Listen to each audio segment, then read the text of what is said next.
High students welcome to my YouTube channel M Das maths tuition. आजकेर class 6 third ইউনিটের গণিতের প্রশ্ন উত্তর সহ করাচ্ছি বন্ধুরা। এই প্রশ্নগুলো খুব ইম্পর্টেন্ট আছে। এই ধরনের প্রশ্ন থার্ড ইউনিটে আসে, তোমরা জানতে পারবে কী ধরনের প্রশ্ন থার্ড ইউনিটে আসে এবং এই প্রশ্ন থেকে অনেকগুলো তোমরা কমন পেয়ে যাবে। শুধু গণিত নয়, তোমাদের জন্য ইতিহাস, ভূগোল এবং পরিবেশ ও বিজ্ঞান সব বই প্রশ্ন উত্তর করিয়ে দিয়েছি এবং সাজেশান দিয়েছি। সমস্ত বই সাজেশান দিয়েছি, বিশেষ করে সাজেশানগুলো তোমরা অবশ্যই দেখবে এবং দেখবে যে সাজেশানগুলো দিয়েছি আর পরীক্ষায় যে প্রশ্নগুলো এসেছে তার মধ্যে কত মিল আছে। 100% গ্যারেন্টি দিয়ে বলছি যে সাজেশানগুলো দিয়েছি ওখান থেকে তোমাদের ম্যাক্সিমাম যে কোনো স্কুলের পরীক্ষায় কমন পেয়ে যাবে। আর যারা আমার চ্যানেলটি দেখছো সকলকে ধন্যবাদ। আর যারা আমার চ্যানেলে নতুন প্রিয় ছাত্রছাত্রী, প্লিজ আমার চ্যানেলটিকে সাবস্ক্রাইব করে এবং শেয়ার করে একটু সাপোর্ট করবে, একটু পাশে থাকবে বন্ধুরা। তোমাদের জন্য লাগাতার পরিশ্রম করছি, তোমাদের কাছ থেকে শুধু এইটুকু সহযোগিতা ভালোবাসা আশা করছি যে তোমরা আমার চ্যানেলটিকে সাবস্ক্রাইব করবে এবং শেয়ার করবে। তো প্রথমে যে প্রশ্নটা আছে, কত টাকার 1/3 4 টাকা। এখানে একটু ভালো করে দেখবে, বলেনি যে 4 টাকার 1/3 কত টাকা, বলেছে কত টাকার 1/3 4 টাকা।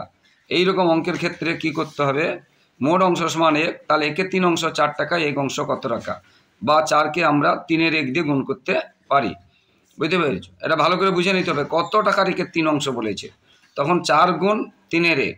যদি বলতো 4 টাকার 1/3, যদি বলতো 4 টাকার 1/3, তখন 4 গুণ 1/3 হতো। কিন্তু এখানে আলাদা কথা বলা আছে, কত টাকার 1/3, তাহলে কি করতে হবে, 4 গুণ 3-এর 1 হবে। বুঝতে পেরেছ সংক্ষেপে করলে। আর আমরা যদি এমনি করি তাহলে আমরা লিখতে পারি 1/3 সমান 4 টাকা, মোট অংশ এক অংশ সমান কত টাকা, না 4 গুণ 3-এর 1, তাহলে 12 টাকা। 12 টাকা হয়ে গেল। কত টাকার 1/3? 12 টাকা হয়ে গেল। এরপরে দুয়েরটাতে আছে, নিচের কোন ক্ষেত্রে অনুপাত তৈরি করা সম্ভব। অনুপাত হচ্ছে সমজাতীয় রাশিতে তৈরি করা যায়। সমজাতীয় রাশি, জয়িতার ওজন ও জয়িতার উচ্চতা, একটা ওজন একটা উচ্চতাটা করা যাবে না। আমার কাছে কত টাকা ছিল ও কত টাকা খরচ, দুটোই টাকা, তাহলে এটা করা যাবে, অনুপাত করা যাবে। বোতলে কত লিটার জল আছে আর জলের তাপমাত্রা, একটা আছে জলের আয়তন, এটা তাপমাত্রা, করা যাবে না। আর কোনোটিই নয়, কিন্তু এটা করা যাবে, যে আমার কাছে কত টাকা ছিল কত টাকা খরচ, এটা করা যাবে, তাহলে কোনোটি নয়, হবে না, তাহলে উত্তর হবে বি। উত্তর হবে বি, সমজাতীয় রাশি হতে হবে। সমজাতীয় রাশি হতে হবে, এটা উত্তর নয়, উত্তরটা লিখতে হবে। উত্তরটা কি হবে, যে আমার কাছে কত টাকা ছিল আর কত টাকা খরচ, ওইটাই হবে উত্তর। বুঝতে পেরেছ? এবারে 3-এর দাগে 10201 এই সংখ্যাটির বর্গমূলে এককের অঙ্ক কি কি হবে। দেখো, যে শেষে যেহেতু 1 আছে, এক আছে, এক কি গুণ করলে এক হয়, এক আর এক গুণ করলে, অর্থাৎ 1 × 1 সমান 1 হয়, তাহলে এককের 1 হবে। আর 9 × 9 সমান 9 9 81 হয়, 81 হয়, তাহলে লাস্টে 1 হয়, ওই জন্য 1 হবে। তাহলে এককের ঘরে কি হবে, 1 এবং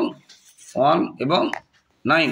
1 × 1 1 হয়, আর 9 × 9 81, তাহলে লাস্টে 1 হয়, ওই জন্য 1 হবে, 1 আর 9 হবে। এবারে সংখ্যা দুটির গসাগু গুণ লসাগু সমান কি হবে, না সংখ্যা দুটির গুণফল হবে। সংখ্যা দুটির লসাগু গুণ গসাগু সমান সংখ্যা দুটির গুণফল হবে, এটা নিয়ম, সূত্র। এবারে -4 প্লাস ব্র্যাকেটের মধ্যে +3 মান কত। দেখো যোগ চিহ্ন আছে, এর দুটোর মধ্যে যে বড় তার চিহ্ন হবে। এখানে এমনি দেখতে যে বড়, 4 বড় দেখতে, 4-এর চিহ্ন মাইনাস, তাহলে মাইনাস হবে, তাহলে এটার মধ্যে যে কোনো একটা হবে। এবারে কোনটা হবে দেখি, এবারে এটা মাইনাস আছে প্লাস আছে, তাহলে বিয়োগ হয়ে যাবে, একটা মাইনাস একটা প্লাস থাকলে বিয়োগ হয়ে যায়, 4 থেকে 3 বিয়োগে 1 হবে, তাহলে উত্তর হবে এটা, তাহলে উত্তর হবে এটা। এবারে সমদ্বিবাহু ত্রিভুজের প্রতিসাম্য রেখা হবে কয়টি।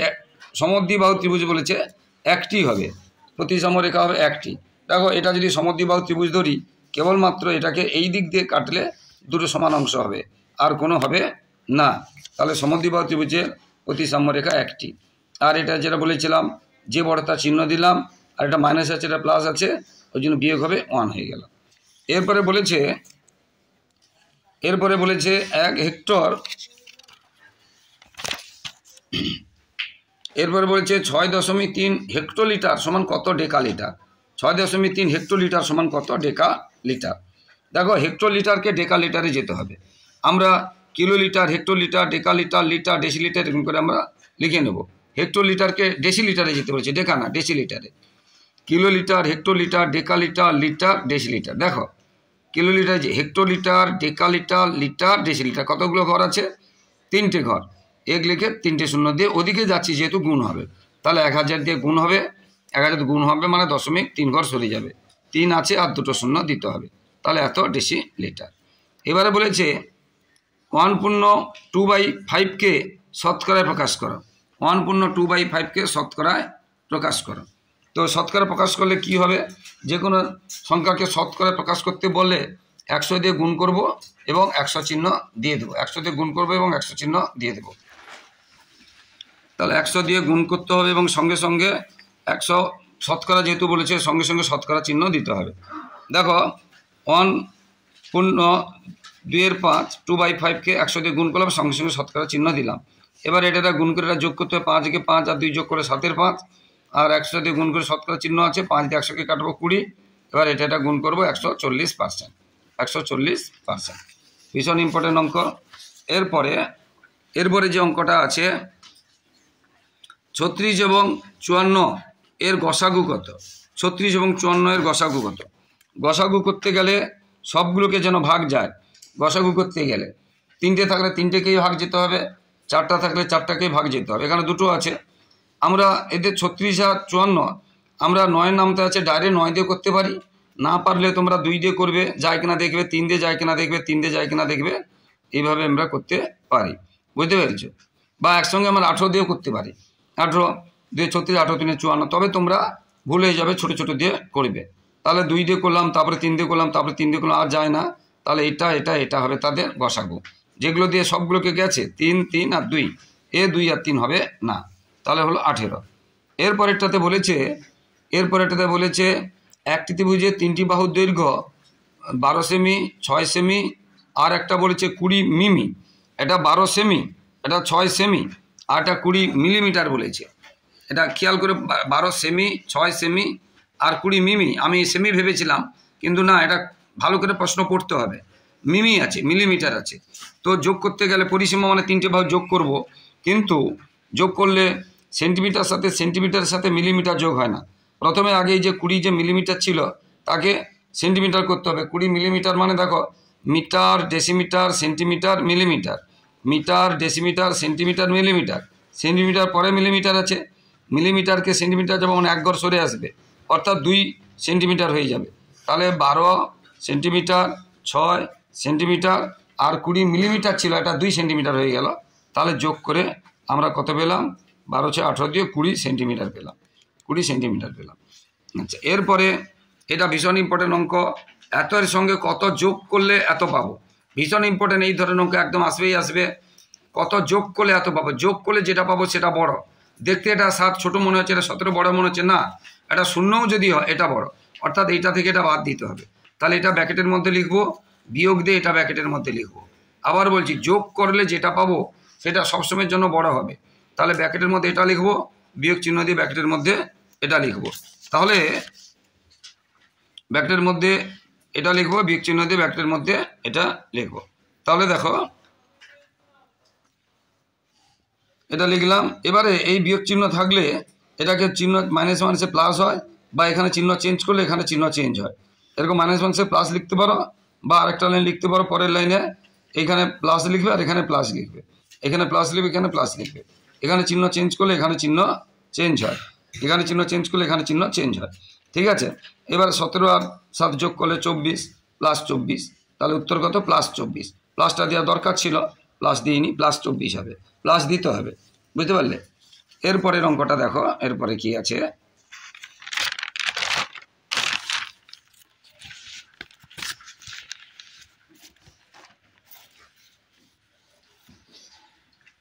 এরপরে বলেছে 1000 নিকটতম পূর্ণবর্গ সংখ্যা কত? মোস্ট ইম্পর্টেন্ট এটা একদম। যেগুলো মোস্ট ইম্পর্টেন্ট বলছি সেগুলো অবশ্যই করে যাবে বন্ধুরা। এটা 1000 ছাড়া অন্য সংখ্যা চেঞ্জ করে দিতে পারে। 1000 নিকটতম পূর্ণবর্গ সংখ্যা কত? তো 1000কে আমরা বর্গমূল করব, দুটো করে জোড় ধরতে হয়। 3 3 9, এক নামলো, দুটো জোড় একসাথে নেমে যাবে বর্গমূলে। 3 এখানে ডবল করতে হয় 6, 6-এর পাশে যত বসাবো তত দ্বিগুণ 1। তাহলে আমরা দেখলাম 39 বাদ দিতে হবে। যদি 31 বর্গমূল বর্গ হয়, মানে 1000 বর্গ সংখ্যা হবে যদি 39 বাদ দিই, অথবা 31-এর পরের সংখ্যা হবে 32। 32কে 32 দিয়ে গুণ করলে আমরা কত পাই দেখি। 32কে 32 দিয়ে গুণ করলে আমরা পেলাম 1024। তাহলে একটা হবে 1000-এর সঙ্গে 24 যোগ করলে 1024, আর একটা হবে 1000 থেকে 39 বিয়োগ করলে যে সংখ্যাটা হবে। কোনটা কাছে? এটা 39 বিয়োগ করা আর এটা 24 যোগ করা, এটা অনেক কাছে, কারণ 24 আর 39-এর মধ্যে 24টা ছোট, তাহলে এটাই হবে কাছে। তাহলে 1000 নিকটতম পূর্ণবর্গ সংখ্যা হবে 1024, অর্থাৎ 1024। ভীষণ ইম্পর্টেন্ট প্রশ্ন, একদম এটা আসবেই আসবে। এরপরে ঘনকের কয়টি প্রান্তরেখা? ঘনকের হচ্ছে প্রান্তরেখা বা প্রান্ত কি 12টি হয়, তবে তোমাদের শীর্ষবিন্দু চাইতে পারে 8টি বলবে, তলও চাইতে পারে 6টি বলবে। আবার বুঝতে পেরেছ, ঘনক না বলে হারমোনিয়াম বাক্স বলতে পারে, তোমার বই বলতে পারে, সেও একই উত্তর হবে, বা ইটেরও বলতে পারে, সেটাও একই উত্তর হবে। এবারে প্রিয়ার উচ্চতা 160 সেমি, তার মায়ের উচ্চতা 170 সেমি, প্রিয়ার ওজন 40 কিগ্রা, তার মায়ের ওজন 42.5 কিগ্রা। উচ্চতার সাথে ওজন সমানুপাতে আছে কিনা দেখি। দেখো, উচ্চতার সঙ্গে উচ্চতার অনুপাত করব, আর কিগ্রার সঙ্গে কিগ্রার মানে ওজনের সঙ্গে ওজনের অনুপাত করব, তারপরে দেখব অনুপাত দুটো সমান হয়েছে কিনা। তো প্রিয়ার উচ্চতা ছিল 160, প্রিয়ার মায়ের ছিল 170, এটা আমরা 0 কেটে দিলাম, তাহলে 16:17 হলো। 17 মৌলিক সংখ্যা, আর কাটবে না, এখানে থেকে গেল। এবার তাদের ওজনের অনুপাত, এটা উচ্চতার অনুপাত, আর তাদের ওজনের অনুপাত 40:42.5 কিগ্রা ছিল। এখানে একটার পরে দশমিক আছে, সেই জন্য এখানে দশমিক দিয়ে একটা শূন্য দিলাম, অর্থাৎ 400 হলো, এটা 425 হলো। এবার আমরা 5 দিয়ে কেটে গেলাম, হলো 16 আর 17, তাহলে এটাও 16-17, এটাও 16-17, তাহলে দুটো সমান অনুপাতে আছে। বলতে হবে হ্যাঁ যেগুলো সমানুপাতে আছে কিনা, বলে হ্যাঁ সমানুপাতে আছে, যেহেতু দুটো সমান হয়েছে। যদি এটা 16-17 হয়েছে, এটা যদি 17-16 হতো, বা 16-3 হতো, বা 5-16 হতো, তাহলে কিন্তু সমানুপাতে থাকতো না। এরপরে যে অঙ্কটা আছে, 21 বছর 7 মাস 6 দিনকে 9 দিয়ে ভাগ করতে হবে। বছর মাস দিনের ভাগ করতে হবে। 21 বছর 6 মাস 7 দিনকে 9 দিয়ে ভাগ করতে হবে। দেখো, প্রথমে 9 দিয়ে 21কে ভাগ করছি আমরা, যতটা ভাগ যাচ্ছে করে দিচ্ছি। 9-2 18, 3 নামলা আর যাচ্ছে না, এ থেকে এটা ছোটো হয়ে গেছে, তাহলে এখানে 2 বছর, যেহেতু বছরকে ভাগ করছি এখানে হয়ে গেল 2 বছর। এবারে এটা আছে বছর, বছর থেকে নামছে, এবারে বছর পর মাস আছে, তাহলে বছরকে মাস যেতে গেলে 12 দিয়ে গুণ করতে হবে, কারণ 1 বছর মানে 12 মাস, তাহলে 12 দিয়ে গুণ করলাম, 12-3 36, আর 7 মাস যোগ হলো, এটা হলো 43 মাস। তাকে আবার 9 দিয়ে ভাগ করব, 9-4 36, তাহলে এটা মাসকে ভাগ করছে, এটা মাস হয়ে গেল, তাহলে হয়ে গেল এটা বিয়োগ করলাম 7 মাস। এবারে মাসের পরে দিন আছে, এখানে জায়গা নেই, এই 7কে আবার 30 দিয়ে গুণ করব, এখানে করে দেখিয়ে দিচ্ছি, জায়গা নেই বলে। তোমরা নিচে নিচে করবে, আমি জায়গা নেই বলে এরকম করেছি, এরকম করা ঠিক নয়, তোমরা নিচে নিচে করবে পরের পৃষ্ঠায়। তাহলে মাসের পরে দিন আছে, মাসকে দিন করতে গেলে 30 দিয়ে গুণ করব, কেন না 1 মাস সমান 30 দিন, 210 দিন। আবার এখানে 6 দিন আছে, 6 যোগ করবে একে, আবার 9 দিয়ে, এই যে 9 দিয়ে ভাগ করব, আমরা ভাগ করে 24 দিন। তাহলে উত্তর হলো কত? 2 বছর 4 মাস 24 দিন। সেটাই আমরা লিখেছি যে 2 বছর 4 মাস 24 দিন, এটা হয়ে গেল উত্তর, 2 বছর 4 মাস 24 দিন। এরপরে 3টি ধনাত্মক সংখ্যার প্রথম ও দ্বিতীয়টির গুণফল। আচ্ছা, যোগ বিয়োগ এইগুলো থেকে কিন্তু একটা আসে পরীক্ষায়, অবশ্যই আসে, এই সংখ্যাটা চেঞ্জ করে দিতে পারে। আর এই যে গণিতটা, পাটিগণিতের অঙ্কটা ভীষণ ইম্পর্টেন্ট আছে। প্রথম ও দ্বিতীয় সংখ্যার গুণফল 24, দ্বিতীয় তৃতীয় সংখ্যার গুণফল 48, এবং প্রথম তৃতীয় সংখ্যার গুণফল 32 হলে সংখ্যা 3টি কী কী? ভীষণ ইম্পর্টেন্ট অঙ্ক, অঙ্ক কঠিন হলে এটাই আসে, বুঝতে পেরেছ? ভীষণ ইম্পর্টেন্ট। ও একটা অঙ্ক ছেড়ে গেছি, এইটা বিয়োগ করো। ঘন্টা মিনিট, ঘন্টা মিনিট, ঘন্টা মিনিট, ঘন্টা মিনিট সেকেন্ড থেকেও একটা অঙ্ক আসতে পারে, যোগ বা বিয়োগ যে কোনো অঙ্ক আসতে পারে, অবশ্যই মন দিয়ে করবে বন্ধুরা। তো এখানে ঘন্টা মিনিট সেকেন্ড, এটা বিয়োগ করতে বলেছি এটা থেকে এটা। তো দেখো 23 ঘন্টা 7 মিনিট, আমরা ঘন্টার ঘরে 2 ঘন্টা, মিনিটের ঘরে 2 সংখ্যা, এবং সেকেন্ডের ঘরে 2 সংখ্যা আমরা ধরবো। তো এখানে যেহেতু 7 ছিল, এই জন্য এধারে 0 দিয়েছি, এধারে 0 দিলে 70 হয়ে যাবে, আর সেকেন্ডের ঘরে কিছু না 0 দিয়েছি, এটা বিয়োগ করতে বলেছে। এটা একটু কঠিন আছে, ভালো করে দেখো বন্ধুরা, ভীষণ কঠিন অঙ্ক আছে। প্রথমে আমরা সেকেন্ডের ঘরে কিছু এর থেকে ধার নেব, মিনিট থেকে সেকেন্ডে গেলে 60 বেড়ে যাবে, মিনিট থেকে সেকেন্ডে গেলে 60 বেড়ে যাবে। এখানে কিছু নেই, 0 ছিল, 60 বেড়ে গেল, তাহলে 60ই হলো। তার থেকে 18 বিয়োগ করলাম, বিয়োগ করলে হলো কত? 42 হলো। তাহলে এখান থেকে মিনিটের ঘরে সেকেন্ডে গেলে 60 বেড়ে যাবে, মিনিটের ঘরে সেকেন্ডে গেলে 60 বেড়ে যাবে, শূন্য শূন্যর সঙ্গে 60 যোগ হলো, তার থেকে 18 বিয়োগ করলাম 42। এবার এখানে 1 চলে গেছে 6 থেকে 29 যাবে না কারণ ছোট, এবার ঘন্টা থেকে মিনিটের ঘরে যাবে। 1 ঘন্টা মানে আবার 60 মিনিট, এখান থেকে যাওয়া মানে 60 বেড়ে যাবে আর 1 কমে যাবে, এটা হয়ে গেল 22 ঘন্টা। আর 6-এর সাথে আবার 60 বেড়ে যাবে, সেটা এখানে দেখেছি। দেখো 6-এর সাথে 60 বেড়ে গেল 66 থেকে আমরা 29 বিয়োগ করব। ধার করা বিয়োগ তোমরা বিয়োগ করে দেবে 37, তাহলে এটা হয়ে গেল 37। 66 থেকে 29 বিয়োগ করবে, ধার করা বিয়োগ, বুঝতে পেরেছো? এটা হয়ে যাবে 37। ভালো করে দেখো নাও পুরো অঙ্কটা, দরকার স্ক্রিনশট নিয়ে নাও, পুরো অঙ্কটা দেখিয়ে দিচ্ছি, দরকার স্ক্রিনশট নিয়ে নাও। তো এটা হয়ে গেল। এবার এখানে আছে 22 থেকে আমরা 19 বিয়োগ করবো 3, তাহলে উত্তর হলো 3 ঘন্টা 37 মিনিট 42 সেকেন্ড। তাহলে মিনিট থেকে সেকেন্ডে গেলে 60 বাড়বে এবং যেটা আছে তার যোগ হবে, আর এখানে কমে গেল। আবার ঘন্টা থেকে মিনিটে গেলে 60 বাড়বে, আবার এখানে কমে যাবে। এরপরে যে অঙ্কটা বলেছিলাম, আচ্ছা এরপরে যেটা আছে যে 3টি সংখ্যার প্রথম ও দ্বিতীয়ের গুণফল 24, দ্বিতীয় তৃতীয়ের গুণফল 48, প্রথম ও তৃতীয়ের গুণফল 32 হলে সংখ্যা 3টি কী কী? ভীষণ ইম্পর্টেন্ট অঙ্ক, মন দিয়ে দেখো বন্ধুরা। তো এখানে প্রথম ও দ্বিতীয় সংখ্যা দেওয়া ছিল গুণফল 24, দ্বিতীয় তৃতীয় 48, তৃতীয় প্রথম 32। তাহলে প্রথম দেখো দুবার আছে, দ্বিতীয় দেখো দুবার আছে, তৃতীয় দুবার আছে, গুণ আছে বলে তাকে বলবো বর্গ। ভাষাটা কিন্তু খেয়াল রাখবে, গুণ থাকলে তাকে বলবো বর্গ, গুণ থাকলে তাকে বলবো প্রথম দ্বিতীয় এবং তৃতীয় সংখ্যার বর্গ। তাহলে এটা গুণ আছে বলে গুণ করলাম, গুণফল বলেছে বলে গুণ করলাম। সমষ্টি বলে এগুলো যোগ করতাম, এটা খেয়াল রাখবে। আর তখন এখানে সমষ্টি বলে বর্গ হতো না, 2 গুণ হতো, প্রথম দ্বিতীয় তৃতীয় সংখ্যার দ্বিগুণ হতো, এটা খেয়াল রাখবে। গুণফল আছে বলে বর্গ লিখেছি এবং গুণ করেছি, সমষ্টি বলে এখানে যোগ হতো, সমষ্টি মানে যোগ, এবং তখন 2 গুণ হতো। এবারে পরের লাইনে বর্গ কথাটা তুলেছি, এই বর্গ কথাটা তুলেছি বলে বর্গমূল করেছি। কঠিন আছে অঙ্কটা, ভালো করে দেখবে। এই বর্গ কথাটা পরের লাইনে নেই, দেখে নাও, সেই জন্য বর্গমূল তুলেছি।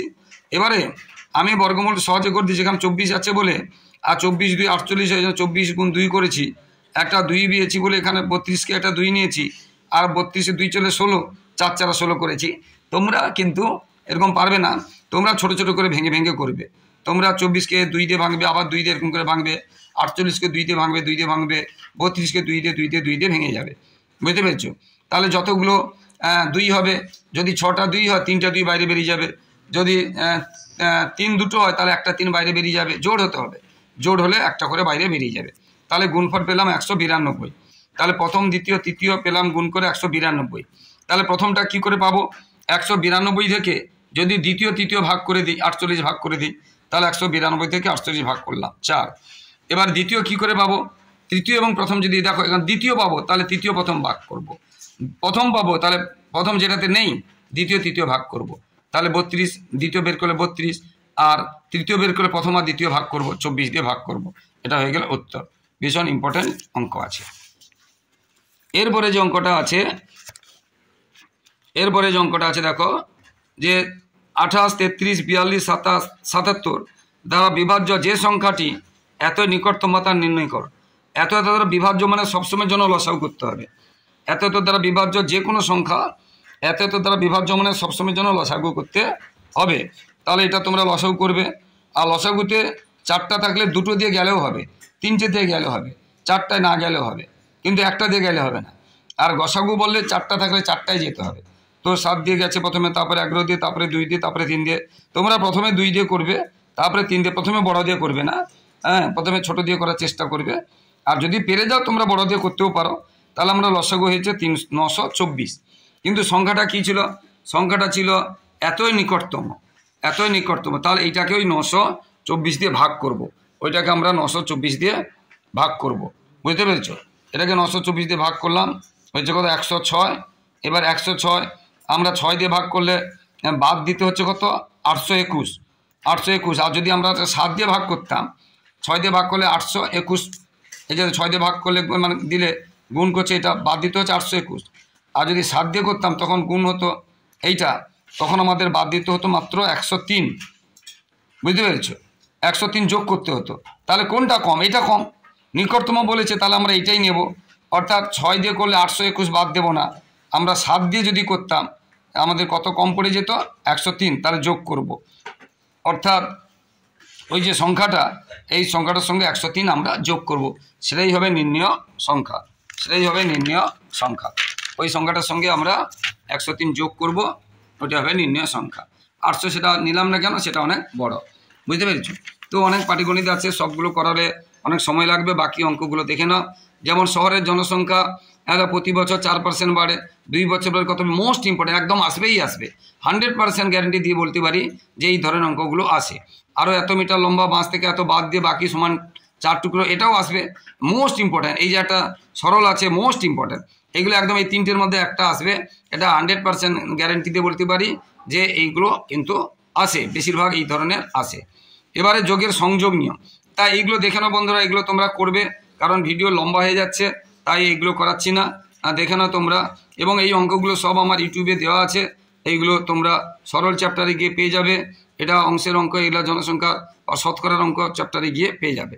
এবারে যোগের সংযোগ নিয়ম, -3 প্লাস -3 -5 আর +2, যোগের সংযোগ নিয়ম মানে কি? যোগের সংযোগ নিয়ম মানে এটা এটা এটা একবার ছিল, এই দুটোকে একবার যোগ করবো, এটা আলাদা রাখবো, আর একবার এটাকে আলাদা রেখে এই দুটোকে যোগ করব। একবার প্রথমের দুটোকে যোগ করব, শেষেটা আলাদা রাখবো, একবার প্রথমেটা আলাদা রেখে শেষের দুটোকে যোগ করবো, আর কিছুই না। এই দুটো যোগ করলে দেখো যোগের সময় যে বড় তার চিহ্ন হবে, আর দুটো এটাও বিয়োগ আছে এটাও বিয়োগ আছে, তাহলে যোগ হবে। আবার এখানে দেখো যে বড় তার চিহ্ন হলো, এটা বিয়োগ আছে এটা যোগ আছে, দুটো দুরকম থাকলে বিয়োগ হবে। এখানে দেখো এই দুটো যে বড় তার চিহ্ন হলো, এটা বিয়োগ এটা যোগ আছে ওই জন্য বিয়োগ হবে। আবার এখানে দেখো যে বড় তার চিহ্ন হলো, দুটোই বিয়োগ চিহ্ন আছে ওই জন্য যোগ হবে। দুটো একই রকম চিহ্ন থাকলে যোগ হয়, দুটো দুই রকম চিহ্ন থাকলে বিয়োগ হয়, দুটো একই রকম চিহ্ন থাকলে যোগ হয়, দুটো দুই রকম চিহ্ন থাকলে বিয়োগ হয়। এটা শিখলে তাহলে যোগের সংযোগ নিয়মটা দেখলাম। হ্যাঁ, যোগের সংযোগ নিয়ম মেনে চলে, বুঝতে পেরেছ? এবারে সরল করো, -11 +18 আর -16 যোগফলকে সরল করতে বলছে। এটা খুব ছোট সরল, এই জন্য করে দিলাম। -11 একটু আগে করালাম। আমি যদি এই দুটোর কাজ করি, এই দুটোর মধ্যে যে বড় 18 বড় 18 চিহ্ন দিলাম। এবার এটা বিয়োগ এটা যোগ থাকলে দুটো দুরকম থাকলে বিয়োগ হবে, 18 থেকে 11 চলে গেলো 7 হলো। আবার এটা যেমন তুলে নিলাম। এবার এই দুটোর মধ্যে যে বড় তার চিহ্ন দিলাম, ভালো করে দেখো, এখানে 18 বড় বলে যোগ চিহ্ন দিয়েছি, এখানে 16 বড় তার বিয়োগ আছে ওই জন্য বিয়োগ দিলাম। আর একটা যোগ একটা বিয়োগ থাকলে বিয়োগ হবে, 16 থেকে 7 চলে গেল 9, এটা হয়ে গেল উত্তর, এটা হয়ে গেল উত্তর। এবারে বলেছে সংখ্যা রেখার সাহায্যে যোগফল নির্ণয় করো, +11 -11 সংখ্যা রেখার সাহায্যে। এটা ভীষণ ইম্পর্টেন্ট এবং এটা চেঞ্জ করে দিতে পারে, ভীষণ ইম্পর্টেন্ট একদম সংখ্যা রেখার সাহায্যে। তো প্রথমে যেহেতু +11 ছিল সেই জন্য আমরা 0-র পরে -11 কম নেব আর প্লাসের ঘরগুলো বেশি নেব, 11 থেকে যেন একটু বেশি থাকে, বুঝতে পারবে? দেখো এই যে করে নিয়েছি, এই দিকটাতে মানে এই দিকটা বেশি রাখবো যেহেতু প্লাস আছে। যদি -11 বলতো তখন এই দিকটা 0 রাখতাম আর এই দিকটা বেশি রাখতাম, মাইনাসের ঘরটা বেশি রাখতাম, এটা দেখে নেবে। এবার 11 ঘর বলছে 0 থেকে শুরু হয়ে দেখো এই যে 11 ঘর পর্যন্ত গেছে, প্লাস মানে ডান দিকে যাবে, এবার মাইনাস, ওখান থেকে আবার 11 ঘর আসবে, দেখো এই যে -11 আমরা আবার 0-তে এসে দাঁড়িয়ে গেলাম, তাহলে 0 উত্তর হলো। +11 বলছিল 0 থেকে শুরু হয়ে 11 ঘর গেছে প্লাস, আবার -11 বলছে ওখান থেকে আবার পিছিয়ে আসতে হবে বাম দিকে 11 ঘর, তাহলে হলো 0, তাহলে আমরা এসে কোথায় দাঁড়ালাম 0, তাহলে উত্তর হলো 0। এবারে বইতে বলেছে, এবারে প্রশ্নটা বলেছে -61 পরম মান। পরম মানে কি হবে? কোনো চিহ্ন হবে না, মাইনাস হবে না প্লাস হবে না, পরম মানের কোনো চিহ্ন হবে না, মাইনাস হবে না প্লাসও হবে না। তাহলে পরম মানে কোনো মাইনাস প্লাস হবে না, তাহলে 61 পরম মান কি হবে? শুধু 61 বা 61 হবে, কোনো মাইনাস প্লাস হবে না। এবারে -15 মিটার উপরে ওঠার বিপরীত রাশি কি? ভীষণ ইম্পর্টেন্ট, এটা বারবার বলছি, একদম আসবেই আসবে এই ধরনের অঙ্ক। বিপরীত রাশি বললে তোমরা শুধু ভাষা চেঞ্জ করবে, চিহ্ন চেঞ্জ করবে না। তাহলে -15 মিটার উপরে ওঠা, যেটা বললাম ভাষা চেঞ্জ করবে, তাহলে 15 মিটার উপরে ওঠার ভাষা চেঞ্জ কি হবে? নিচে নামা, আর এই মাইনাসটা মাইনাস থেকে যাবে। যদি আর সমান দেবে না, সমান দেবে না, সমান দেবে না, তোমরা জাস্ট উত্তরটা শুধু লিখবে, জাস্ট উত্তরটা লিখবে যে -15 মিটার নিচে নামা, সমান লিখবে না, শুধু উত্তরটা লিখবে। তাহলে উপরে ওঠার বিপরীত রাশি নিচে নামা, আর একটা মাইনাসটা ছিল মাইনাস থেকে গেছে, বুঝতে পেরেছ? আর বলিতে কি বোঝো বললে, বলিতে কি বোঝো বললে তখন চিহ্নও চেঞ্জ করবে, ভাষাও চেঞ্জ করবে। তাহলে বলিতে কি বোঝো বললে দুটো চেঞ্জ করবে, আর বিপরীত রাশি বললে শুধু ভাষা চেঞ্জ করবে, চিহ্ন চেঞ্জ করবে না। অর্থাৎ এটা এই অঙ্কটা যদি যদি -15 মিটার, এই অঙ্কটা যদি -15 মিটার উপরে ওঠা বলিতে কি বোঝো বলতো, যদি বলতো বলিতে কি, তখন আমরা বলতাম 15 মিটার নিচে নামা। মানে দুটো চিহ্ন চেঞ্জ করছি, ভাষাও চেঞ্জ করছি। কিন্তু এখানে বিপরীত রাশি বলেছে, বিপরীত রাশি বললে শুধু ভাষা চেঞ্জ হবে, চিহ্ন চেঞ্জ হবে না। বা যদি চিহ্ন চেঞ্জ করি ভাষা চেঞ্জ করব না, যে কোনো একটা চেঞ্জ হবে। এবারে -8-এর চেয়ে বড় একটি ঋণাত্মক পূর্ণ সংখ্যা, -8-এর চেয়ে বড় ঋণাত্মক। দেখো -8-এর চেয়ে বড় ঋণাত্মক সংখ্যা আমরা -8-এতে -7, -6, -5, -4, -3, -2, -1 যে কোনো সংখ্যা লিখতে পারি, ঋণাত্মক বলেছে।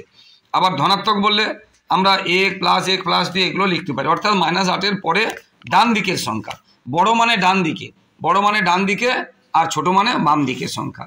সবসময় মাথায় রাখবে, যে সংখ্যা থেকে বড় বলবে তার ডান দিকের সংখ্যা হবে, আর যে সংখ্যা থেকে ছোট বলবে তার বাম দিকের সংখ্যা হবে। এবার অধক্রমে সাজাও।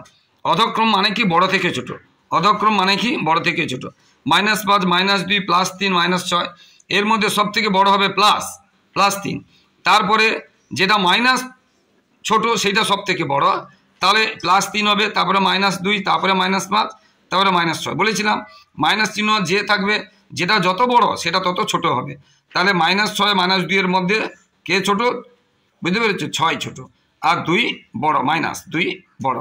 তাহলে উত্তর কি হবে? +3 বা -2, -5, -6। হ্যাঁ, অধক্রম মানে কি? বড় থেকে ছোট। অধক্রম মানে কি? বড় থেকে ছোট। অধক্রম মানে বড় থেকে ছোট। দেখে নাও, এটা হবে উত্তর। এবারে বলছে ঘড়িতে যখন 3টে বাজে তখন কত ডিগ্রি কোণ করে? প্রশ্নটা বলেছে ঘড়িতে বা কটা বাজলে 90 ডিগ্রি কোণ করে বা লম্ব থাকে। ঘড়িতে 3টে বাজলে কত কোণ করে? না 90 ডিগ্রি। আবার ঘুরিয়ে প্রশ্ন, এই প্রশ্নটাতে আছে ঘড়িতে কাঁটাগুলো যখন মিনিট আর সেকেন্ডের কাঁটা লম্ব আছে তখন কটা বাজে। দেখো, মিনিটের কাঁটা এবং সেকেন্ডের কাঁটা যখন, এই ঘন্টার কাঁটা এবং মিনিটের কাঁটা যখন লম্বভাবে আছে, অর্থাৎ 90 ডিগ্রি আছে, তখন কটা বাজে? না, তখন 3টে বাজে। দেখো, আমরা কটা বলবো এটাকে? 3টে বাজে, 3টে বাজে। এবারে প্রশ্নটা বলেছিল ব্যাসার্ধ ব্যাসের কত গুণ? ব্যাসার্ধ তো ব্যাসের থেকে বড় না, ছোট হয়, ওই জন্য আমরা বলবো 1-এর 2 গুণ। আমরা কি বলবো? 1-এর 2 গুণ। ব্যাসার্ধ ব্যাসের কত গুণ? আমরা কি বলবো? 1-এর 2 গুণ। ব্যাসার্ধ ব্যাসের 1-এর 2 গুণ। এবারে বলেছে একটি বৃত্ত অঙ্কন করে মাইনর সেগমেন্ট আর মেজর সেগমেন্ট, এখানে ইংরেজি দিয়েছে, 6-এ ইংরেজি দেওয়া উচিত নয়, যে স্যার প্রশ্ন করেছে বাংলা মিডিয়াম, এটা করা ঠিক হয়নি। যাই হোক, মেজর সেগমেন্ট মানে হচ্ছে, মেজর মানে কি হচ্ছে? মানে অধিবৃত্তাংশ। মাইনর, এটা মাইনর আছে, তাহলে উপবৃত্তাংশ, আর মেজর হচ্ছে অধিবৃত্তাংশ। তাহলে মাইনর সেগমেন্ট মানে উপবৃত্তাংশ, আর মেজর সেগমেন্ট মানে মেজর অধিবৃত্তাংশ, মানে বড়। আর যদি সেক্টর থাকে, মাইনর সেক্টর মানে উপবৃত্তকলা, আর মেজর সেগমেন্ট মানে অধিবৃত্তকলা। তাহলে মাইনর সেগমেন্ট মানে কি হবে? উপবৃত্তাংশ, আর মেজর সেগমেন্ট মানে হচ্ছে অধিবৃত্তাংশ, মানে বড় অংশটা। দেখো, আমরা যদি ছবিতে করাই, এই বৃত্তটা ভালো হয়নি, এই বড় অংশটাকে বলবো আমরা, এটাকে বলবো জ্যা, এটাকে বলবো বৃত্তচাপ।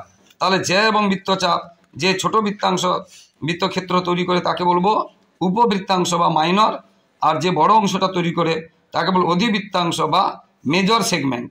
মেজর সেগমেন্ট আর মাইনর সেগমেন্ট। এবারে বন্ধুরা, আমরা চাঁদার সাহায্যে কিভাবে 120 ডিগ্রি কোণ করে তাকে সমান 4 ভাগে স্কেল ও পেন্সিল কম্পাসের সাহায্যে করতে হয় সেটা হাতে হাতে করে দিচ্ছি, দেখতে থাকো বন্ধুরা। প্রথমে এই দাগটার সঙ্গে চাঁদার এই যে দাগটা আছে মিলাবো, আর এই দাগের শেষ প্রান্তের সঙ্গে চাঁদার এই শেষ প্রান্তটা মিলাবো। দেখো বন্ধুরা, এবারে 120 ডিগ্রি যেখানে বলেছে ভিতর থেকে গুনবো, 0, 10, 20, বাইরে থেকে গুনবো না, বাইরে থেকে গুনলে ভুল হয়ে যাবে। 0 থেকে গুনলাম, এই যে 120 সোজা আমরা কি করব? 120 সোজা আমরা, এই যে 120 সোজা আমরা দাগ দিয়ে দেবো। দাগ দিয়ে এবারে আমরা এটা কি করব? এটা সরলরেখা টেনে দেবো। এটা এগুলো চাঁদার সাহায্যে 120 ডিগ্রি। এইবার এটাকে কি বলেছে? এইবার এটাকে বলেছে সমান 4 ভাগে ভাগ করা। তো আমরা এইখানে কাঁটা বসিয়ে যে কোনো একটা বৃত্তচাপ নিয়ে আমরা একটা, দেখো, বৃত্তচাপ আঁকবো। কোথায় কাঁটা বসাচ্ছি? দেখো এখানে। তারপরে আবার এইখানে বসাবো, এখানে বসিয়ে কাটবো। এইটা যেখানে ছেদ করবে সেইটা আমরা স্কেল দিয়ে যোগ করে এটাকে আমরা যোগ করে, এটা হলো 2টো খণ্ড হলো, কিন্তু বলেছে 4টা খণ্ড। এরপরে আবার আমরা এইখানে বসাবো আর এখানে বসাবো। কোথায় বসাবো দেখাচ্ছি, দেখো, এখানে আর এখানে। দেখো, এইখানে বসালাম, একটু ছোট করে দিতে পারি। হ্যাঁ, এটাকে আমরা এই একটা চাপ আঁকলাম, আর এখানে বসাবো, যেটা বলিস এইখানে বসাবো, এইখানে একটা চাপ আঁকলাম। এইটাকে আবার আমরা স্কেল দিয়ে বা সরলরেখা যোগ করে দেবো। এটা চাঁদা দিয়ে যোগ করছি, তোমরা চাঁদা দিয়েও করতে পারো, স্কেল দিয়েও করতে পারো, যোগ করে দিলাম।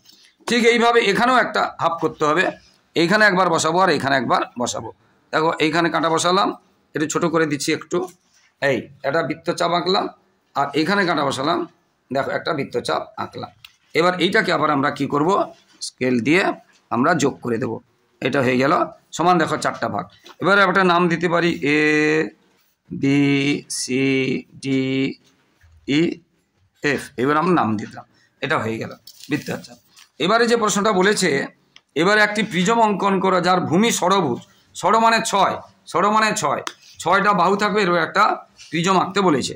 দেখো এরকম, দেখো এটা 6টা এঁকে নিলাম, এখানে আবার এখানে দেখো এরকম করে আমরা 6টা আঁকবো, এটা করে দিলাম। এবার এই ধারের সাথে এই ধারে স্কেল দিয়ে যোগ করবে, এইটা বাইরেটার সাথে এটা বাইরেটা যোগ করবে, এইটার সাথে এটা যোগ করবে, এটা বাইরেটার সাথে এটা বাইরেটা যোগ করবে, বুঝতে পেরেছো? আর এটার সাথে এটা যোগ করবে, এটার সাথে এটা যোগ করবে, এটা স্কেল দিয়ে করবে। আমি হাতে করে দিলাম, দেখো মানে এটা এদিকে দূরে, এটার সাথে কোনটা করতে হবে, তাহলে এটা করতে হবে। এটা উপরে, এটা উপরে, এটা এখানে দূরে, এটা এখানে দূরে, কোনটার সাথে কোনটা করতে হবে আশা করি বুঝতে পারলে। ষড়ভুজ, এবারে ষড়ভুজ বলতে পারে, নাও বলতে পারে। যদি ত্রিভুজ বলতো, আমি ত্রিভুজ দিয়ে করে দিচ্ছি। দেখো এটা ত্রিভুজ, এখানে একটা আমরা এরকম ত্রিভুজ করে নিলাম, এখানে একটা আমরা ত্রিভুজ করে নিলাম। এবার দেখো এইটা দূরে আছে, তাহলে এইটার সাথে এটা যোগ করব, এটা উপরে আছে, এটার সাথে এটা যোগ করব, আর এটার সাথে এটা যোগ করবো, স্কেল দিয়ে যোগ করবে। আমি হাত দিয়ে করছি, এটা ভুল হয়ে গেছে, এরকম করবে, ত্রিভুজ হয়ে গেল। এরপরে যেটা বলেছে, স্কেল ও পেন্সিল কম্পাসের সাহায্যে একটি এবিসি ত্রিভুজ আঁকি, ওই শীর্ষবিন্দু এ বি সি থেকে যথাক্রমে বি সি এতে উপর 3টি লম্ব আঁকি এবং লম্ব 3টি সমবিন্দু কিনা দেখি।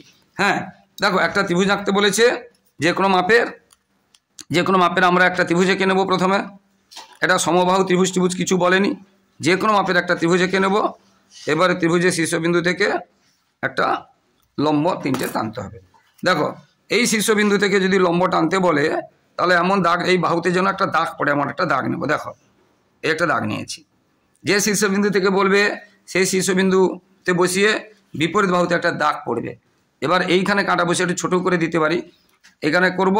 কোথায় কোথায় বসাচ্ছি দেখো, এই বাহুতে এই যে বৃত্তচাপটা আঁকলাম এইখানে আর এখানে, এইটা আবার এইখানে কাঁটা বসে সমান চাপ নিয়ে এটা কাটবো। এটাকে ছোট বড় করা যাবে না। এইবার এটাকে আমরা স্কেল দিয়ে ওই শীর্ষবিন্দুর সঙ্গে আমরা যোগ করে দেব, একটা হলো। এরপরে আবার এই শীর্ষবিন্দুতে বসিয়ে এই বাহুতে যেন দুটো দাগ পড়ে, যেন বাইর, দেখো এই যে দুটো দাগ পড়েছে। আবার এখানে বসিয়ে একটু ছোট করে দিচ্ছি, এখানে একটা চাপ আঁকলাম, আর এখানে বসিয়ে যেখানে ছেদ করেছে একটা চাপ আঁকলাম। এগুলো আমার ইউটিউবে দেওয়াও আছে, তোমরা দেখে নেবে, ইউটিউবে আমার দেওয়া আছে এইগুলো। এখানে একটু দ্রুত করাচ্ছি, এইটা চাপ আঁকলাম, হয়ে গেল। আবার এটা এখনও বাকি, আবার এইখানে বসিয়ে এই বাহুতে যেন দুটো দাগ পড়ে এমন চাপ নেব। দেখো এই যে দাগ পড়েছে এইগুলো। আবার এইখানে বসাবো, একটু ছোট করে দিচ্ছি, এইখানে বসে একটা চাপ আঁকলাম, আর এখানে বসে একটা চাপ আঁকলাম। দেখো এটা ছেদ করেছে। এবার এটা আমরা যোগ করে দেব। তোমরা পেন্সিল দিয়ে করবে, আমি পেন দিয়ে করছি কেন, যাতে তোমরা ভালোভাবে দেখতে পাও। জ্যামিতি কখনো পেন দিয়ে করবে না। দেখো এক জায়গা দিয়ে গেছে, বলছে সমবিন্দু কিনা, হ্যাঁ আমরা পেয়ে গেলাম সমবিন্দু। এখানে যে কোনো একটা নাম দিয়ে দিলাম, A B C D E F, ওখানে নাম দিলাম ও। বলেছে সমবিন্দু কিনা, আমরা বলবো হ্যাঁ সমবিন্দু। সেটা তোমরা লিখে নেবে, হ্যাঁ যে যেটা বইতে বলেছে উচ্চতা 3টি, যেটা বলেছে এই লম্ব 3টি সমবিন্দু, বলতে হবে হ্যাঁ লম্ব 3টি সমবিন্দু। তোমরা এরকম লিখে দেবে, হয়ে গেল। এর তাড়াতাড়ি করাচ্ছি। এরপরে আছে পেন্সিল কম্পাসের সাহায্যে, এখান থেকে বলছি বন্ধুরা, এখান থেকে যে জ্যামিতিগুলো দিয়েছি 100% গ্যারেন্টি দিচ্ছি, কমন নয়, এইগুলোই পাবে, একদম 100% গ্যারেন্টি দিচ্ছি, এখান থেকে আসবে 100% গ্যারেন্টি দিচ্ছি, এখান থেকে আসবে। এবারে স্কেল ও পেন্সিল কম্পাসের সাহায্যে এবি একটি 8 সেমি রেখা টানতে বলেছে। এবি রেখার কে সমান 4 ভাগে ভাগ করতে বলেছে। দেখতে থাকো বন্ধুরা, 8 সেমি একটা স্কেল দিয়ে রেখা টানতে বলেছে, তাকে সমান 4 ভাগে ভাগ করতে বলেছে। দেখো প্রথমে আমরা স্কেল বসিয়ে একটা 8 সেমি, স্কেলে লক্ষ্য করে দেখো, এই দিকেটা হচ্ছে সেমি আর এই দিকেটা হচ্ছে ইঞ্চি, বড় বড় ভাগটা এটা নেবে না, এইটা নেবে সেমি। 8 সেমি বলেছে, প্রথমে আমরা এখানে একটা 8 সেমি রেখা টেনে নিলাম। এরপরে আমরা নিচে একটা 8 সেমি টানতে পারি, আচ্ছা এইখানেই টেনে নিচ্ছি, এখানে একটা 8 সেমি রেখা আমরা স্কেল দিয়ে টেনে নিলাম। একে সমান 4 ভাগে ভাগ করতে বলেছে। কিভাবে 4 ভাগে সমান ভাগ করা যায় দেখো। প্রথমে আমরা কি করব, এই পুরোটা রেখার থেকে একটু কমিয়ে নিলাম, উপরে এবং নিচে একটা বৃত্তচাপ। দেখো উপরে এবং নিচে একটা বৃত্তচাপ, সেই বৃত্তচাপটাকে ছোট বড় করা যাবে না, একই বৃত্তচাপ নিয়ে আবার এধারে বসিয়ে উপরে এবং নিচে একটা বৃত্তচাপ। দেখেছো যেখানে ছেদ করবে এইটা আমরা যদি যোগ করি, আমি পেন দিয়ে করাচ্ছি, তোমরা পেন্সিল দিয়ে করবে, এটা হয়ে যাবে 2 খণ্ড সমান 2 খণ্ড, এটা হলো সমান 2টো খণ্ড। এরপরে 4 খণ্ড যেহেতু করতে বলেছে, আবার আমরা এইখানে একবার বসাবো আর এইখানে একবার বসাবো, সেটা আরেকটু ছোট করে দিলাম। ছোট করে দেখো এই একটা বসালাম, একই সমান মাপ নিয়ে এখানে কোথায় কোথায় বসাচ্ছি দেখো, এই উপরে একটা আবার নিচে একটা, এই একটা কোথায় বসাচ্ছি দেখো, এই একটা এবং এই একটা যেখানে ছেদ করবে, এই দুটো। এই মাপটা বড় হয়েছিল, আগে মুছে দিলে ভালো হতো, মিশে যাচ্ছে, এই মাপটার সঙ্গে কোনো সম্পর্ক নেই, এই মাপটার সঙ্গে এটা মুছে দিলে যে বড় হয়ে গেছে, এখান থেকে এটা মুছে দিলে ভালো হতো, যেমন এটা মুছে দিলে ভালো হতো, এটা মুছে দিলে ভালো। তাহলে এবারে এখানে বসিয়ে আমরা কি করব, এই একটা চাপ করলাম এবং সঙ্গে সঙ্গে এধারে চাপ করে দিলাম। কোথায় কোথায় বসাচ্ছি দেখো, এখানে এবং এখানে একই বৃত্ত চাপ নিয়ে, ছোট বড় করা যাবে না, এখানে বসাচ্ছি আর এখানে বসাচ্ছি। এবার এটাকে আমরা পেন, তোমরা বলছি বারবার পেন্সিল দিয়ে করবে, আমি পেন দিয়ে করে দিচ্ছি, এটা টেনলাম। দেখো এই যে এ বি যে 8 সেমি ছিল, দেখো না সমান ভাগ হয়ে গেছে। এ বি ধরো, এ বি আগে এটা টেনেছি তো এটাকে সি দিয়ে দিলাম, এ বি সি ডি ই, এইভাবে সমান 4 অঙ্কে ভাগ হয়ে গেছে। এরপরে যে জ্যামিতিটা আছে, P Q R সরলরেখাংশ, P O Q বিন্দুতে পি কিউ এর একই পাশে, পি কিউ আর সরলরেখাংশ আঁকতে বলেছে, পি ও কিউ বিন্দু পি একই পাশে দুটো স্কেল ও পেন্সিল কম্পাসের সাহায্যে দুটো লম্ব টানতে বলেছে, বুঝতে পেরেছি, এবং যে কোণগুলো হয়েছে তাকে সমদ্বিখণ্ডিত করতে বলেছে, এবং যে ত্রিভুজ হয়েছে চাঁদার সাহায্যে, এটা একটু বড় কঠিন আছে তবু করাচ্ছি। তাহলে পি কিউর সরলরেখা, পি কিউর একই পাশে দুটো লম্ব টানতে বলেছে এবং তাদের নাম দিতে বলছে। দেখো বন্ধুরা, প্রথমে আমরা কি করলাম, একটা পি এর নাম দিলাম পি, এর নাম দিলাম কিউ, একটা সরলরেখা টেনেছি, এর একই পাশে দুটো লম্ব টানতে বলছে, একটা পি আর একটা কিউ। লম্ব মানে 90 ডিগ্রি, আমরা এখানে 90 ডিগ্রি করব, লম্ব মানে 90 ডিগ্রি। 90 ডিগ্রি তোমরা আঁকতে জানো, এই একবার কাটলাম, আবার একই মাপ নিয়ে উপরে, এবং কোথায় কোথায় বসাচ্ছি দেখো, এখানে আর এখানে, আবার একই মাপ নিয়ে উপরে, বুঝতে পেরেছি, আর একটু বড় করে নিলে ভালো হতো এইটা। এবার এইটার সাথে আমরা স্কেল দিয়ে যোগ করে দেবো, এটা হয়ে গেল লম্ব। কত বড় বলেনি, যে কোনো মাপের একটা নাম দিতে বলেছে, পির পরে নাম দিতে বলেছে কি পি আর, এটা আর হয়ে গেল। ঠিক এখানেও একটা লম্ব টানবো, আমরা এই দিকে ঘুরিয়ে টানবো, এটা এদিকে ঘুরিয়েছিলাম, এটা উল্টো দিকে ঘুরিয়ে টানবো, একটা লম্ব টানবো। দেখো এই একটা মাপ নিলাম, তারপরে এই একটা নিলাম, তারপরে এই একটা নিলাম, সঙ্গে সঙ্গে উপরে 90 ডিগ্রি লম্ব, মানে এটা নাম আবার চাঁদা ছাড়া 90 ডিগ্রি কোণ আঁকা। যদি বলে চাঁদা ছাড়া 90 ডিগ্রি কোণ আঁকো, এটাও পরীক্ষায় আসে, এটা হয়ে গেল 90 ডিগ্রি, বুঝতে পেরেছি, এটা আমরা টেনে দিলাম, এটা হয়ে গেল 90 ডিগ্রি। এটা নাম দিতে বলেছে এস, চাঁদা ছাড়া 90 ডিগ্রি কোণ আঁকা, এটা হলো।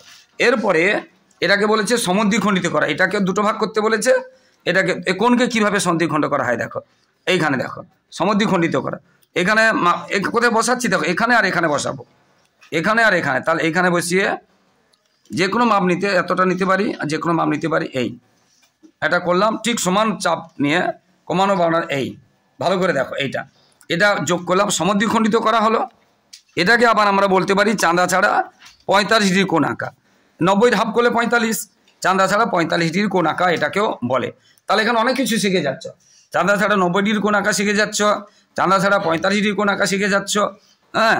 আবার এটাকেও হাফ করব, এটাকে হাফ করলে আমরা একটা অন্য মাপ চাপ নিচ্ছি, কারণ জড়িয়ে যায়, এই জন্য এই একটা নিলাম, একটু বড় থাকুক, আবার এই একটা নিলাম, এই যেখানে ছেদ করবে ওইটা আবার যোগ করে আমরা বাড়িয়ে দেব।